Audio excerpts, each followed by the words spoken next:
Hey Eric, I appreciate you doing a walk around of this Piper Apache. It's a PA-23 150 horse engine airplane, Lycoming powered, and it's actually one of my favorite airplanes. Of the museum of 30 airplanes we got to fly, it's actually amazing. I actually enjoy getting in this thing and flying.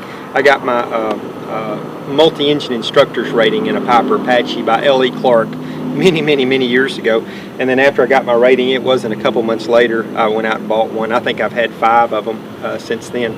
This is an extremely low time aircraft. This whole airframe is under 2,000 hours total time, and it's just really creamed up. It's the nicest airframe of any Apache I've ever been around. One thing about the Apaches, they've got the older Hartzell props on there that had ADs that some people would be familiar with. You have to take them off, have them inspected fairly regularly. This has got the no AD props, but it's got the straight 150 horse engines. Some people have upgraded those to the 160s, or even do the mod the Geronimo mod, and put the 180 horsepower on there. I've flown 180 horsepower, and it's really nice. But I'll tell you, this engine is well matched for the airplane. It flies very well.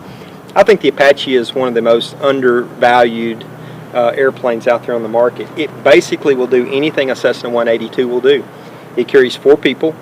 It will fly 130 knots, actually a little bit more than that, and it'll go a really good, solid, easy 500 miles. I've left Mount Pleasant, flown nonstop to Albuquerque, New Mexico, nonstop and back, and you know, it's a pretty long flight. So for an airplane that will do that, built in 1957, is actually pretty amazing. I've always said it's so ugly it's kind of cute. It reminds me of kind of a Volkswagen Bug in that regard. You know, the round nose and everything. And this one, some people put the long nose on there, the Geronimos, but this, and the square wing tips. This one has the round wing tips, the original nose. Everything on the airplane is pretty well original. And again, it's just a hoot to fly. And also, I'll say this: you get up at altitude at gross weight, you feather an engine at 2,000 or 3,000 feet, feather the engine, and you'll stay there all day long until you run out of fuel. If you do it right, like any twin, if you do it wrong, you can definitely hurt yourself. But if you do it right, this airplane will definitely maintain altitude on one engine at gross weight at an 80 to 85 degree day. So from that regard, it's, I've flown Barons and other high-powered pistons. The piston engine airplanes, none of them climb very well at all, as most people will know that. But this one will maintain altitude and do pretty well. It's very docile. Kind of reminds you of flying a twin-engine Super Cub. It takes off and lands really slow. Again, what do they say about a Cub? It's just barely fast enough to kill you in a J3. So you got to respect the aircraft, but flown correctly and flown within its limits, it's a great little airplane. Tricycle landing gear, hydraulics, everything on it's hydraulics. It's extremely simple. Hydraulics up, hydraulics down. It's got one hydraulic pump on the left engine, unless some people have put an additional hydraulic pump on there. But if you do lose your hydraulic pump, you got a hand pump right there that you can pump the gear up or down. You can pump the flaps up or down, either way. Just a big old valve.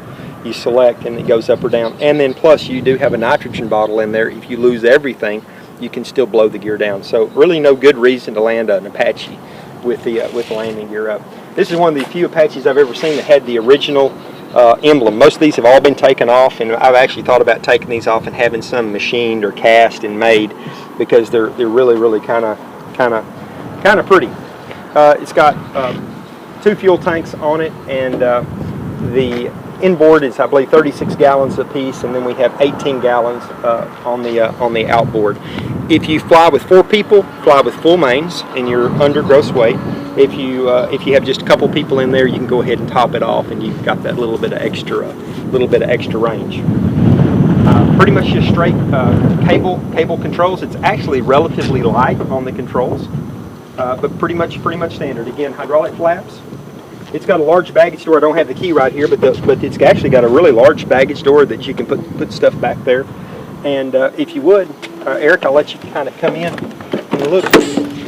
We've had the seats recovered, but pretty much it's an original panel in the airplane. It looks pretty well. It's extremely clean. We've really done nothing to it. I bought it just north of Seattle. I guess I've had this airplane maybe 5 years.